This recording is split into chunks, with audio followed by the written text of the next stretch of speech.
Hi అండి, welcome to మన తెలుగింటి రుచులు. ఇవాల్టి మన రెసిపీ బెల్లం అరిసెలు. ఫస్ట్ టైం చేస్తున్నా సరే మీకు రెసిపీ పాడవకుండా ఉండాలంటే ఇక్కడ నేను చూపించబోయే ఈ కొలతలతో ట్రై చేయండి, పర్ఫెక్ట్గా చేయగలుగుతారండి. అలాగే ఈ వీడియోలో నేను ఎలాంటి బెల్లం వాడాలి, పాకాన్ని ఏ విధంగా తయారు చేసుకోవాలో చాలా క్లియర్గా చూపించాను. రెసిపీని అయితే ఎక్కడ మీరు స్కిప్ చేయకుండా చూడండి. ఇక్కడ మీకు చూస్తుంటేనే అర్థమవుతుంది కదండి ఎంత పర్ఫెక్ట్గా కుదిరినాయో. అలాగే నేను మీకు ఒక అరిసెని విరిపి కూడా చూపిస్తాను చూడండి. మీకు అన్ని అరిసెలు కూడా చక్కగా పొంగుతూ వస్తాయి, చాలా సాఫ్ట్గా చాలా టేస్టీగా ఉంటాయి. తప్పకుండా ట్రై చేయండి. అలాగే వీడియో మీకు నచ్చితే కనుక లైక్ చేయండి. ఛానల్ని కొత్తగా చూస్తున్నట్లయితే ప్లీజ్ ఛానల్ని సబ్స్క్రైబ్ చేసుకోండి ఫ్రెండ్స్. ఇక ప్రాసెస్ ఏంటో చూపిస్తాను. దీనికోసమైతే మనం ఫస్ట్ ముందుగా బియ్యంని నానబెట్టేసుకోవాలి. అలాగే మనం తీసుకునే బియ్యము రేషన్ బియ్యం అండి, లావు బియ్యం ఉంటాయి కదా, ఆ రేషన్ బియ్యం అయితే మనకి అరిసెలు పర్ఫెక్ట్గా కుదురుతాయండి. ఇక్కడ నేను 1 కేజీ బియ్యంతో చేయాలనుకుంటున్నాను. సో ఒక 1/2 కేజీ బియ్యం అయితే ఎక్కువే తీసుకోవాలండి. ఎప్పుడైనా కూడా మనకి తడిపిండి అనేది పాకం పట్టే టైంలో ఒక్కొక్కసారి ఎక్కువ అవుతుంది, ఒక్కొక్కసారి తక్కువ అవుతుంది. సో కొంచెం ఎక్కువే పిండి అయ్యే విధంగా చూసుకోండి. మీరు ఒక 2 కేజీల పిండితో చేయాలనుకుంటే కనుక మరొక 1/2 కేజీ బియ్యం అలాగా ఎక్కువ నానబెట్టేసుకోండి, సరిపోతుంది. ఇక్కడ చూపిస్తున్న ఈ గ్లాస్ తోటి అయితే ఒక 5 గ్లాసులు అంటే 1/4 కేజీ వరకు ఈ రేషన్ బియ్యం తీసుకున్నాను. ఇప్పుడు ఇందులోకి తగినంత నీళ్లు వేసేసుకొని నీట్గా ఒక 2-3 సార్లు బాగా ఆ స్మెల్ అంతా పోయేంత వరకు నీట్గా క్లీన్ చేసేసుకొని తగినంత నీళ్లు వేసుకొని 24 గంటలు అంటే ఒక రోజంతా కూడా కంపల్సరీగా బియ్యం అనేవి నానాలండి. అలాగే మధ్యలో అంటే మనం ఒక 24 గంటల పాటు అలాగ పక్కన పెట్టేయకుండా మధ్యలో నీళ్ళను మార్చుకుంటూ నీట్గా బియ్యాన్ని అయితే క్లీన్ చేసుకుని ఫ్రెష్ వాటర్ వేసుకుంటూ ఉండండి. మనకి అలానే పెట్టేసామంటే కొంచెం స్మెల్ వస్తాయి బియ్యము. సో మధ్యలో 2-3 సార్లు నీళ్ళను మార్చుకొని ఫ్రెష్ వాటర్ వేసుకొని క్లీన్ చేసి పెట్టేసుకోండి. ఇక్కడ ఒక 24 అవర్స్ బాగా నానిన తర్వాత మరలా ఒకసారి లాస్ట్లో కడిగేసేసుకొని బియ్యం మొత్తాన్ని కూడా వీడియోలో చూపిస్తున్న విధంగా ఇలాగ రంధ్రాలు ఉన్న గిన్నెలు ఉంటాయి కదండి, వడగిన్నె, ఆ గిన్నెలోకి వేసేసుకొని కింద కూడా ఒక అడుగున ఒక ప్లేట్ పెట్టేసుకోండి. ఎక్సెస్ వాటర్ అంతా కూడా చక్కగా ఆ ప్లేట్లోకి వచ్చేస్తుంది. ఈ విధంగా ఒక 10 నిమిషాల పాటు అయితే ఈ వడగిన్నెని ఇలాగ సైడ్కి పెట్టేసేయండి. చూడండి మనకి నీళ్ళు అనేవి ఎన్ని వచ్చేసినాయో. ఇప్పుడు ఇలాగ వడేసుకున్న ఈ బియ్యాన్ని ఏదైనా ఒక కాటన్ క్లాత్ మీద వేసేసుకొని ఒక 10 నుంచి 15 నిమిషాల పాటు అయితే నీడలోనే ఈ విధంగా వదిలేసేయండి. ఫ్యాన్ గాలి కూడా అవసరం లేదండి, జస్ట్ నీడలోనే పెట్టేసుకోండి. కొంచెం ఆ తడి అనేది పోతే సరిపోతుంది. ఇప్పుడు ఈ తడి బియ్యంని మీరు మిల్లుకు పట్టించుకున్నా సరే లేదంటే మిక్సీలోనే వేసుకోవచ్చు. నేనైతే పిండిని అనేది మిల్లుకు పట్టించేసానండి. ఈ విధంగా పిండి మనకి తయారైన ఈ తడిపిండిని కంపల్సరీగా జల్లించుకోవాలి. ఇక్కడ వీడియోలో చూపిస్తున్న విధంగా కొంచెం పిండిని జల్లెడలోకి వేసేసుకొని నిదానంగా జల్లించేసుకోండి. ఇలా జల్లించుకునే ప్రాసెస్లో మీకు లాస్ట్లో కొంచెం పిండి అనేది మిగులుతుందండి, రవ్వగా మనకి కొంచెం నూకగా ఉంటుంది. సో ఈ పిండిని అయితే పడేయాల్సిన పని లేదండి, ఒక గిన్నెలోకి తీసేసుకొని పక్కన పెట్టేసేయండి. ఇదే విధంగా మిగతా తడిపిండి మొత్తాన్ని కూడా ఇదే విధంగా జల్లించేసుకోవాలి. జల్లించుకునే ప్రాసెస్ అయితే అస్సలు స్కిప్ చేయకూడదండి. మనకి పిండి అనేది చాలా మెత్తగా ఉండాలి అరిసెలకి. ఇలాగ జల్లించేసుకున్నాం కదా, ఈ విధంగా లాస్ట్లో కొంచెం పిండి అనేది మిగిలిపోయింది కదండి, రవ్వగా. ఈ పిండిని మనము దోశల పిండిలో కలుపుకొని వాడుకోవచ్చండి.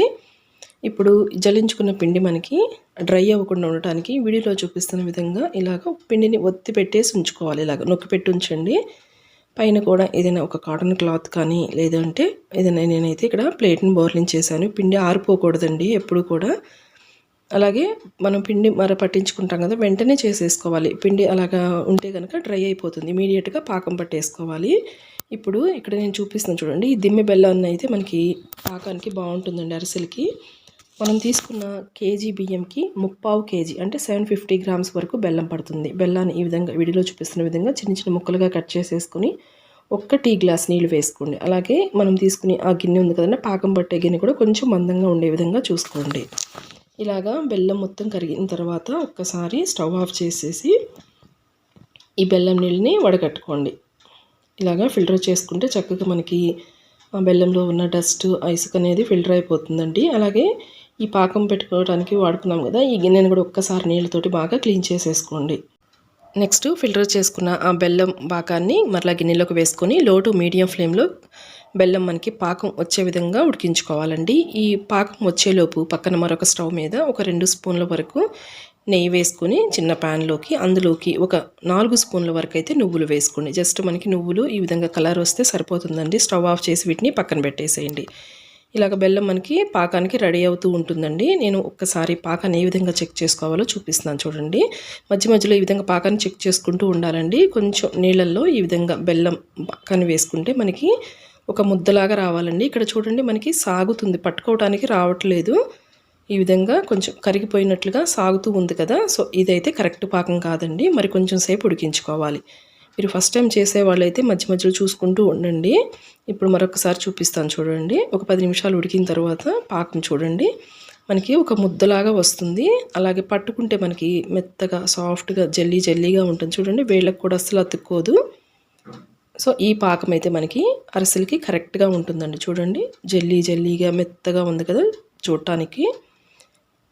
ఈ పాకం అయితే మనకి కరెక్ట్గా ఉంటుంది. మరీ గట్టిగా ఉండవు అరిసెలు, అలాగని మరి మెత్తగా లేకుండా కరెక్ట్ కన్సిస్టెన్సీ వస్తుంది. ఇలాగా వచ్చినప్పుడు ఒక స్పూన్ వరకు యాలకుల పొడి వేసుకోండి. అలాగే ముందుగా వేయించి పెట్టుకున్నాం కదా నువ్వులు మొత్తాన్ని కూడా వేసేసి స్టవ్ ఆఫ్ చేసేయండి. స్టవ్ ఆఫ్ చేసి ఇప్పుడు ఇందులోకి మనం జల్లించి పెట్టుకున్నాం కదండి, ఆ తడిపిండిని కొంచెం కొంచెంగా వేసుకోవాలి. మొత్తం పిండి ఒకేసారి వేయొద్దండి.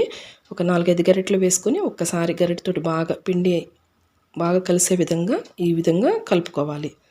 ఈ విధంగా కలుపుకున్న తర్వాత అప్పుడు మనలో కొంచెం పిండి వేసుకోవాలి. ఈ విధంగా బ్యాచెస్ వైజ్గా పిండిని వేసుకుంటూ ఈ విధంగా కలుపుకుంటూ ఉంటే మీకు కన్సిస్టెన్సీ అనేది అర్థమవుతుందండి. పాకం అనేది మనకి లూజ్గా ఉందా టైట్గా ఉందా మీరు చెక్ చేసుకుంటూ ఉండండి. ఈ స్టేజ్లో మనకి ఒక్కొక్కసారి ఆ పిండి అనేది ఎక్కువ అవ్వచ్చు తక్కువ అవ్వచ్చు అండి. అందుకే కొంచెం ఎక్కువే పెట్టుకోవాలి. ఇక్కడ చూడండి కన్సిస్టెన్సీ ఈ విధంగా ఉండాలి వేడిగా ఉన్నప్పుడు. ఈ కన్సిస్టెన్సీ ఉంటే కొంచెం ఆరిందంటే మనకి అరిసెలకి కరెక్ట్గా కుదురుతుందండి ముద్దలు చేసుకోవడానికి. ఇప్పుడు పిండి పైన డ్రై అవ్వకుండా ఒక 4-5 స్పూన్ల వరకు నెయ్యి వేసుకుంటున్నాను. నెయ్యి వేసేసుకొని ఈ విధంగా మూత పెట్టేసేయండి. జస్ట్ మనకి కొంచెం గోరువెచ్చగా ఉన్నప్పుడు ఇక మనం అరిసెల్లాగా ఒత్తేసుకోవచ్చు అండి. చూడండి ఇప్పుడు చూడండి కొంచెం పిండి అనేది గట్టిగా అయింది కదా. సో ఇలా ఈ విధంగా ఉంటే సరిపోతుంది. పిండి మరీ లూజ్గా ఉండకూడదు, అలాగే మనము స్టవ్ ఆఫ్ చేసేటప్పటికి అది గట్టిగా కూడా ఉండకూడదండి. కరెక్ట్ కన్సిస్టెన్సీ ఉంటే మనకి అరిసెలు అనేవి పర్ఫెక్ట్గా కుదురుతాయి. గట్టిగా ఉంటే మనకి క్రాక్స్ వచ్చేస్తాయి అండి అరిసెలకి. ఇప్పుడు ఇలా కొంచెం గోరువెచ్చగా ఉన్నప్పుడు ఏదైనా ఆయిల్ ప్యాకెట్ తీసుకొని కొంచెం ఆయిల్ అప్లై చేయండి కవర్స్కి. అలాగే చేతులకు కూడా కొంచెం నెయ్యి కానీ ఆయిల్ కానీ రాసేసుకొని ఇక్కడ మీడియం సైజ్గా పిండి తీసుకోండి. కొంచెం నిమ్మకాయ సైజ్ అంత పిండి తీసేసుకొని ఈ విధంగా మీడియంగా ప్రెస్ చేసుకోవాలి. మరీ పల్చగా ఉండకూడదు, అలాగని మరీ మందంగా లేకుండా ఇలాగా వీడియోలో చూపిస్తున్న విధంగా ప్రెస్ చేసుకోండి. ఇప్పుడు డీప్ ఫ్రైకి సరిపడా ఆయిల్ పెట్టుకోండి. ఆయిల్ బాగా హీట్ అయిన తర్వాత ఒక్కొక్కటిగా వేసుకోవాలండి. ఇవి చూడండి చక్కగా పొంగుతాయి. మీకు ఎక్కడ కూడా ఒక్క అరిసె కూడా అస్సలు పాడవకుండా చూడండి ఇలాగ పొంగుతుంది కదా. ఇలా పొంగినప్పుడు రెండో వైపు టర్న్ చేసుకోవాలి. చక్కగా మనకి కలర్ కూడా చూడండి ఎంత మంచి కలర్ వచ్చినాయో. ఇలాగా ఫ్రై అయిన తర్వాత ఇలాగ రంధ్రాలు ఉన్న గరిటెలు ఉంటాయి కదండి, అవి తీసుకుని లైట్గా ఈ విధంగా ప్రెస్ చేయండి. మనకి ఆ ఎక్సెస్ ఆయిల్ అంతా కూడా వచ్చేస్తుంది. ఇప్పుడు వీటిని ఒక ప్లేట్లోకి తీసేసుకుని కొంచెం చల్లారేంత వరకు పక్కన పెట్టేసుకోండి. మరొకటి వేసి చూపిస్తాను చూడండి. ఇలాగా ఒక్కొక్కటిగా వేసుకోండి. ఇవి వేగేలోపు మరలా నెక్స్ట్ వాయికి సరిపడా అరిసెల్ని పిండి మనము ఒత్తుకుంటూ ఉంటే చక్కగా సరిపోతుందండి. ఈజీగా చేసేసుకోవచ్చండి. ఎవరైనా కూడా ఫస్ట్ టైం చేస్తున్నా సరే మీకు రెసిపీ అయితే అస్సలు పాడవదు. చూడండి ఎంత కలర్ఫుల్గా వచ్చినాయో. ట్రై చేయండి ఫ్రెండ్స్. ఈ వీడియో మీకు నచ్చితే కనుక లైక్ చేయండి, ఛానల్ని సబ్స్క్రైబ్ చేయండి, మీ ఫ్రెండ్స్ రిలేటివ్స్కి వీడియోని షేర్ చేయండి ఫ్రెండ్స్. Thanks for watching.